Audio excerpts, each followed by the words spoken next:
Hello and welcome to Dragon Bytes, the paediatric podcast aimed at paediatric trainees or anyone interested in child health. I'm Assim, one of the paediatric trainees here in Wales and one of the presenters for Dragon Bytes.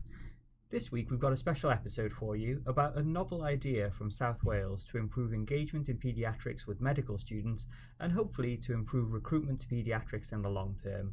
Thomas Cromarty, Dragon Bytes host and regional rep for Wales, and I, in my capacity as a trainee rep for ST1 to 5s in South Wales, were thinking of ways to get more medical students interested in paediatrics. One of our ideas was to develop a role for a couple of trainee paediatricians, that of a Paediatric Liaison Officer, one for each of the paediatric societies in our local universities, Cardiff and Swansea. This has already proven successful beyond our wildest dreams.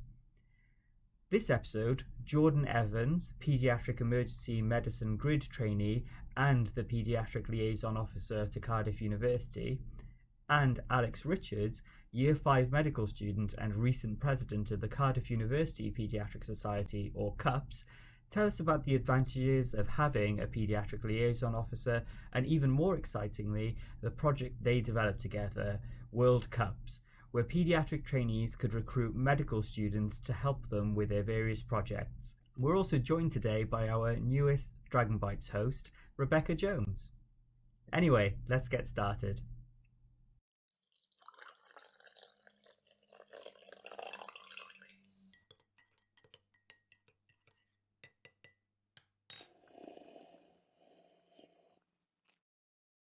All right, so I'm Assim. I'm one of the hosts with Dragon Bytes, and we've got a great podcast for you this week, all about this project that the paediatric trainees in Wales have been doing with the Cardiff Uni Paediatric Society. But before we get started with that, I think we've got a whole round of introductions to do because we've got so many of us here. So can I start by introducing one of let's all introduce ourselves. So Rebecca, can you kick things off with us? A brief little introduction, please. Hi, I'm Rebecca. I'm a F3 in neonates in Birmingham, but I'm going to be an ST1 in Wales from next year, and I'm one of the newest members of the Dragon Bytes team. Oh, lovely to have you here with us, Rebecca. And also, aren't you Welsh through and through? Yes, Welsh born and bred, studied in Swansea for medicine and my biology degree, so Wales isn't getting away from me. Amazing. Tom. Hi, I'm Tom. I'm another one of the Dragon Bytes presenters. I'm an ST6 studying in South Wales, and I'm really happy to have Jordan leading the way with this project as it's helping us improve our recruitment and retention of paediatricians for the future. Amazing. Couldn't have put it better myself, Tom. That's perfect. Jordan. Hello, I'm Jordan. I'm a paediatric ST8 doing Paediatric Emergency Medicine Grid. I am the Cardiff University Paediatric Society Liaison Officer and Dragon Bytes fanboy. Oh, and can we just say a quick, massive congratulations to Jordan, who CCT'd. Woo! Woo! Thanks, guys. Thank you. And finally, we have Alex. Hello, I'm Alex. I'm a fifth year medical student at Cardiff University, and I've just finished up as president of Cardiff University Paediatric Society. And can we have a massive shout out to Alex, who's passed her 4th year? Woo, woo, woo! Yeah. Okay, I'm going to shut up now. Thanks, Tom. Lovely. I think although we've had some brief introductions then, it'd be really great for us to find out a little bit more about you guys in detail. So I think it'd be all right if we could start with Alex. If you could tell us just a little bit about yourself, really, and your background and how far, I know you just finished your 4th year, but what you're intending to do further on in your career. Lovely. So, as I said, I'm just entering 5th year next year. I'm doing an intercalation in emergency medicine. So hopefully we'll be able to do my dissertation in paediatrics. I have obviously just finished up as president of Cardiff Uni Paediatric Society, which encourages students to consider a future career in child health. And then outside of medicine, I really like travelling and taking lots of photos. Fantastic. That's great. Thank you very much. And Jordan, just coming out the end of training, but what's been your path so far? Yeah, so I just say I'm at ST8, just finished training in Wales recently, and went to med school in London, but I'm from Newport area of Wales and returned back to Wales after med school. Chose PEDS after foundation, and I did PEDS Emergency Medicine grid. So yeah, just finishing up here in Old South Wales, about to move to Sydney, New South Wales, to work in the PGD in Westmead over there. So yeah, pretty excited about the 24-hour flight with 2 young children and 14 days in quarantine hotel with 2 young kids. I can't wait for that. Oh, you'll have to send us a postcard. Hopefully they'll supply you with some nice food. Yeah. I was just going to ask from it, what was it that turned you both to paediatrics that meant that you've gone down the paths that you have? So I've always wanted to work with children, and when applying to uni, it was either paediatric doctor or primary school teacher. Kids are way more fun. What can I say? Yeah, similar things really. I mean, I've always enjoyed working with children. During sort of my teenage years, I worked in summer play schemes, summer school camps. I also taught drums to some younger kids. In med school, I loved my PEDS placements, and my PGD placement was the best by far. And yeah, so like Alex, it's no sort of fancy answer. It's just fun to work with children. And to carry on doing that is great, and every day in work is a bit of a laugh and a fun time. So yeah, simple things really, just the fun of it all. Yeah, I think that's how I would approach it as well. So I couldn't agree more there. And this position that we kind of created this year in Wales as Paediatric Liaison Officer, as I said, is the first year that it's been running. Jordan, what made you want to apply to that position?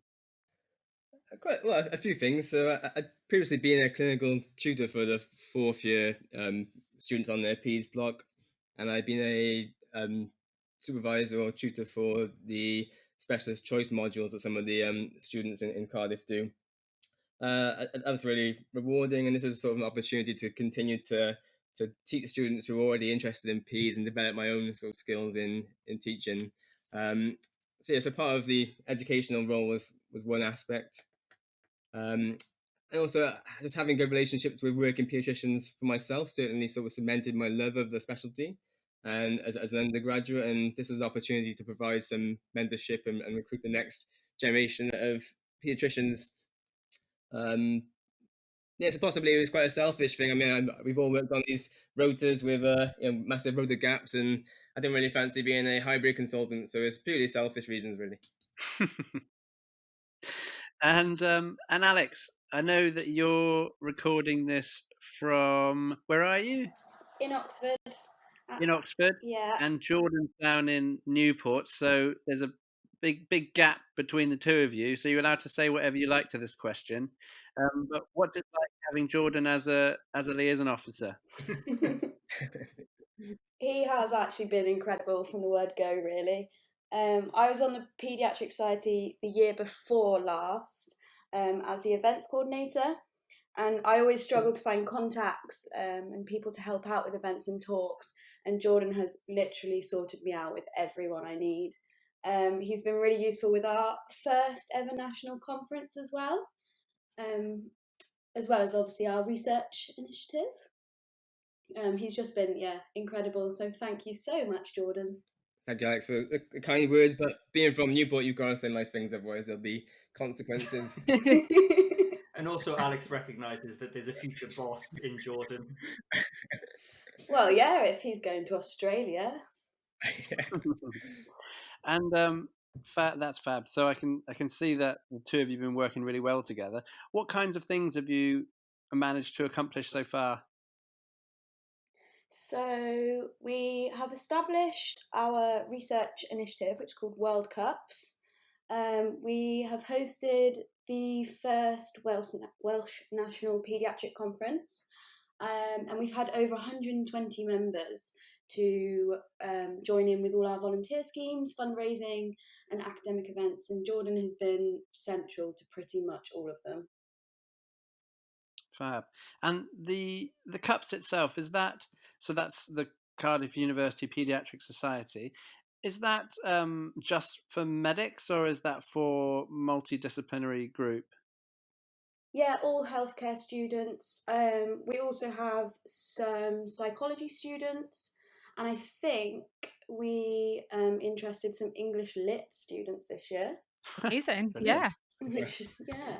And you mentioned the World Cups. What was the idea that kind of brought you to setting that up as an initiative? So, first of all, Alex, thank you again for all these compliments. But again, Alex basically not single-handedly, with Swansea, the Swansea lead of the undergraduate Peace Society, established a massive conference here in Cardiff. So she deserves a lot of credit for all her amazing work over the past year. But to come back onto World Cup. So the thought behind this was, as a student, I was pretty lucky to have a sort of support from a Paediatric Emergency Medicine consultant as I think it was a third or fourth year, which allowed me with a friend to get involved in Peds research. And I thought it would be great to work towards providing more students with the same opportunity that I had with that. And I'd seen how enthusiastic some of the students coming through were about research. I remember having that sort of myself, but not doing the job, meaning I didn't really understand what ideas would be useful or what projects would be possible or beneficial. And kind of from our perspective as working clinicians, I found that we were often having sort of ideas for projects and identifying clinical problems in our day-to-day work, but with the sort of rotas that we work, not having the time to follow through on any of those project ideas. And this sort of potential to benefit mutually from helping each other was there. So I think it's my main sort of number one priority as taking on the role of the Cardiff University Paediatric Society Paediatric Liaison Officer position was to try and to get some sort of research support for the students. And so I pitched the idea to Alex and the committee, and luckily they were keen to take it on board and push it forward. That's awesome. And do you get trainees that get involved as well as students within the society? Yeah, we have an F1, I think, doing a project at the moment, and then loads of trainees have obviously offered their expertise and have become supervisors for us. Have you had good uptake with it all? Yeah, we've had really good uptake actually. Initially, we wanted kind of students to propose projects and trainees or consultants to propose projects. However, we found that students don't tend to come to us with a research project. We kind of offer them out via social media and email them to the CUPS members. We've also promoted it at several conferences and study days, which have been really useful to get all of our supervisors involved. So we have 10 supervisors who are all currently working in South Wales and have set up projects relating to a range of subspecialities such as emergency medicine, medical education, gastroenterology and respiratory. And obviously 2 of our supervisors are on this podcast today. Oh, yeah. Was that Tom and I? Yeah, actually Jordan is also a supervisor as well. Oh, so that's 3. Yeah, can't count. So we're accounting for 30% of the supervisors in South Wales. Actually, I wanted to briefly just because I always forget, and it's such a simple question, but Jordan or Alex, do you mind just telling us what the acronym World Cup stands for? Oh, sure, I'll take this. So World Cups is working paediatricians, but it's a quiet P, ignore the P. Working paediatricians overseeing research led and delivered by CUPS, and CUPS being Cardiff University Paediatric Society. Like all good projects, make an acronym and work backwards. I remember being on the plane journey back with you from Archem conference last year, where you were desperately trying to find out a way to make World Cups work, and it still blows my mind to this day how good that is. No, it is. I think it's the best achievement of my life, above the birth of my children. Yeah, we've got a fab logo as well. You have got a fab logo. Yeah, it is actually awesome. I had another question. The actual kind of logistics of combining the trainees with the students, how does that work and how long does that take? So that is basically mine and Jordan's full role. So we get sent the projects via email, and then I release them via CUP social media platforms, and email them to all the members. Excitingly, all our projects are allocated within an hour, with the majority allocated in just under 10 minutes. So the uptake is huge from the student side, and everyone is really interested in getting involved. That's amazing.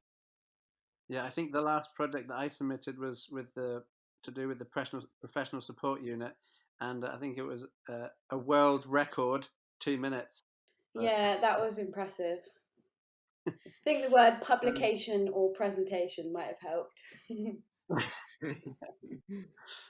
I was just gonna ask, with that, you have the really quick uptake.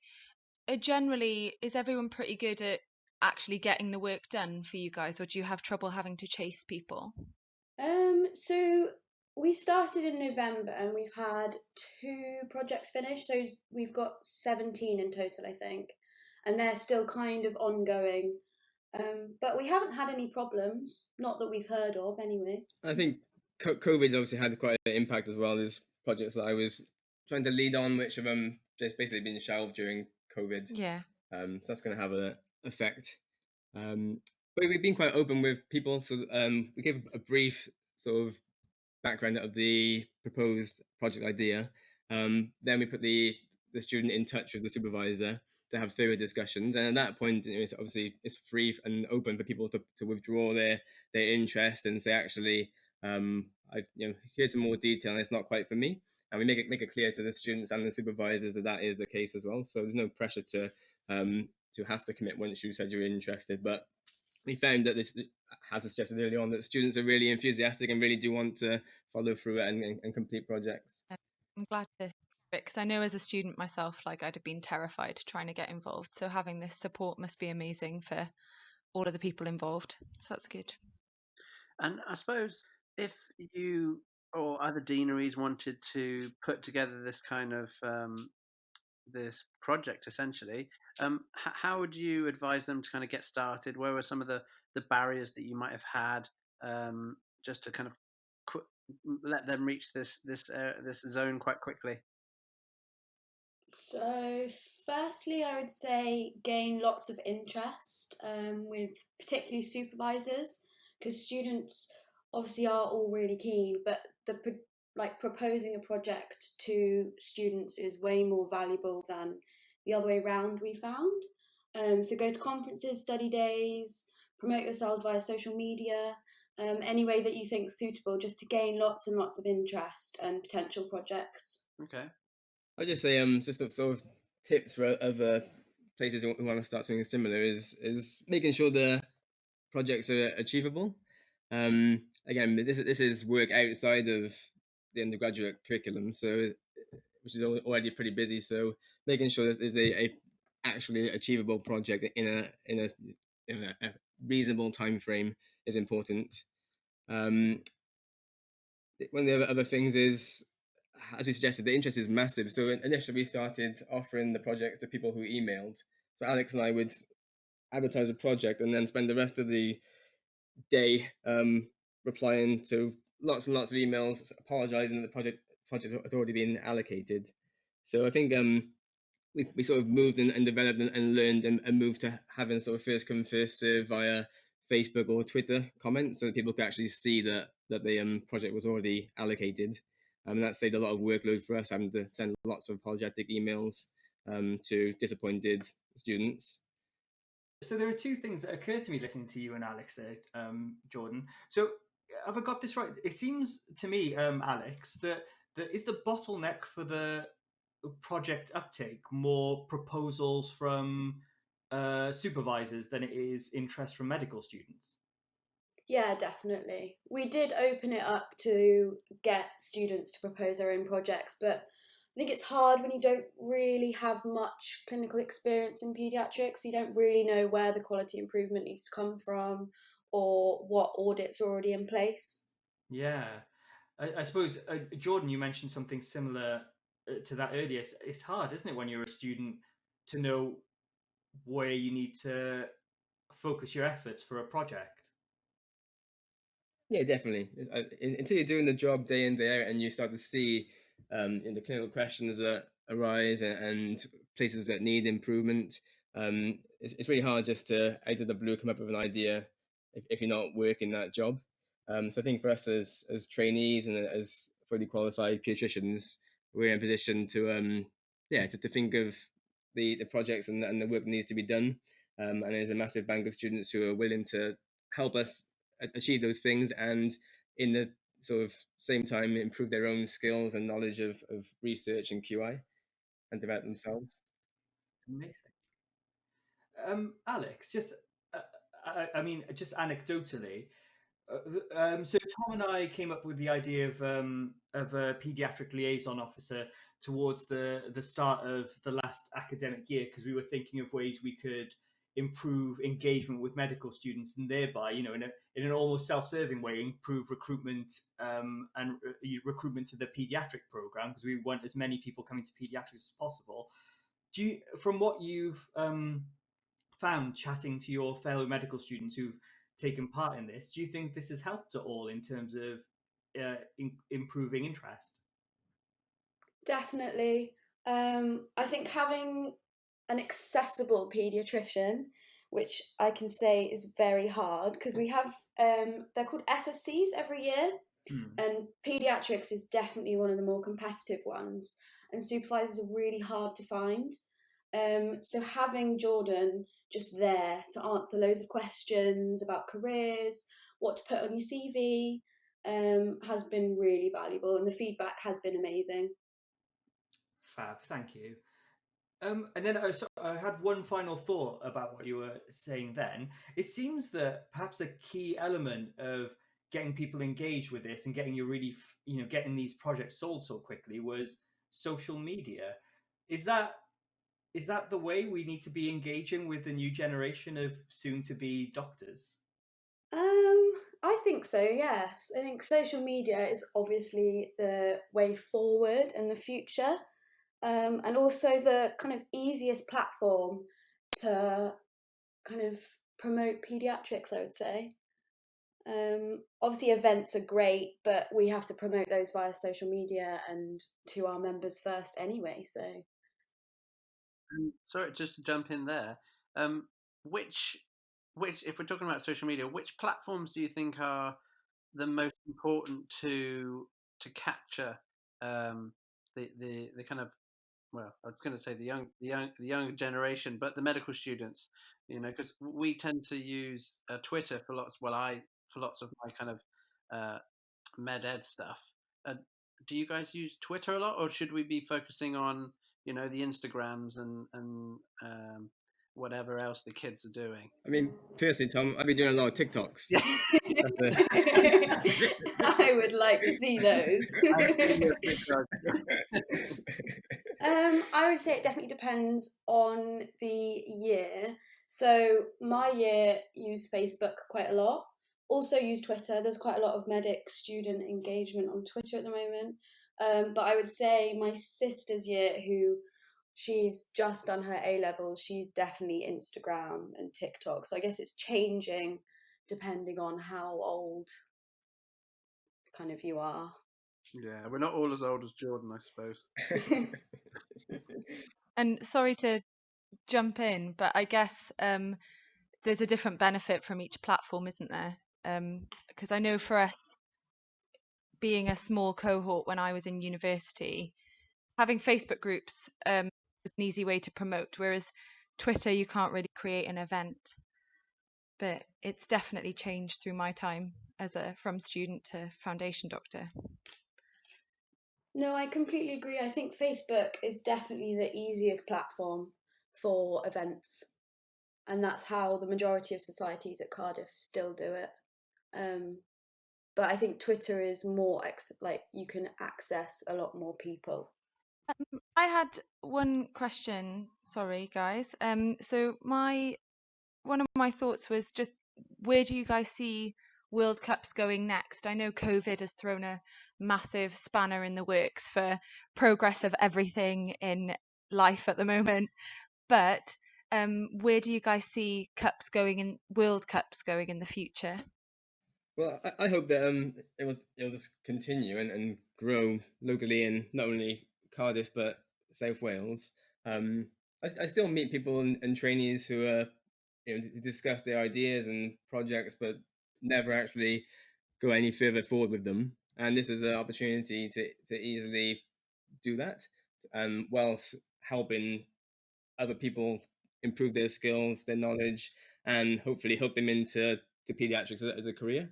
So hopefully it continues to grow naturally and locally across the Welsh deanery. That sounds awesome. Hopefully, when I'm an ST1, I can get myself involved as well. Yeah, definitely. Please. That would be great. Thank you. And Alex, where are you intending to do paediatrics? Well, Wales will always have my heart, seeing as I've been here for 4 years now, and you just don't really get bored of it, do you? But I'm not sure. Wherever will take me. Okay, Wales. That's good. So I just want to. I don't know how much you could. So Alex and Jordan, I don't know how much you can reveal about these sorts of things, but I was just wondering what sort of projects you currently had underway with World Cups. What sort of ideas are getting proposed? So we have 17 projects at the moment. We've got one currently underway with you guys at Dragon Bytes. Look forward to seeing that. I'm happy for you to discuss that in a bit more detail. I don't mind that being given away. Well, we'd love to know what's been going on. So this was a project. I'm going to shamelessly self-promote now, aren't I? This is a project that Stacey, the other co-founder of Dragon Bytes, Tom and I had discussed for a while about whether we could get podcasts going for undergraduate medical students that would help them with their revision and studying for paediatric exams. And I thought I'd propose it to yourself and Jordan for World Cups. And I don't know how fast that project got taken up, but it seemed pretty fast to me. Oh yeah, like within minutes. Yeah. So we've got this fantastic trainee. I don't know if she would want me to name drop her, so I won't as of yet, but because she's got this project underway, who's run it, and we've already had hundreds of responses from medical students about interest in this exact field, which is what we wanted the project to kind of prove, which is great. Yeah, it's going to be a great project. Very useful as well. I've tried to like push lots of different ideas. You had loads of ideas, Alex. Thank you. But yeah, so we've got your project, which is going to be amazing. We've got several in emergency medicine. Tom is doing one with the PSU, and then we've also got ones in gastroenterology. We've had a respiratory project. So lots of different topics that get proposed to us. They all sound amazing. And hopefully lots more publications and presentations to be going on. Have you had any success stories from them so far? Do you know if any? It's probably still really early days at the moment, isn't it? But have any of them been sent off a publication or presentation yet?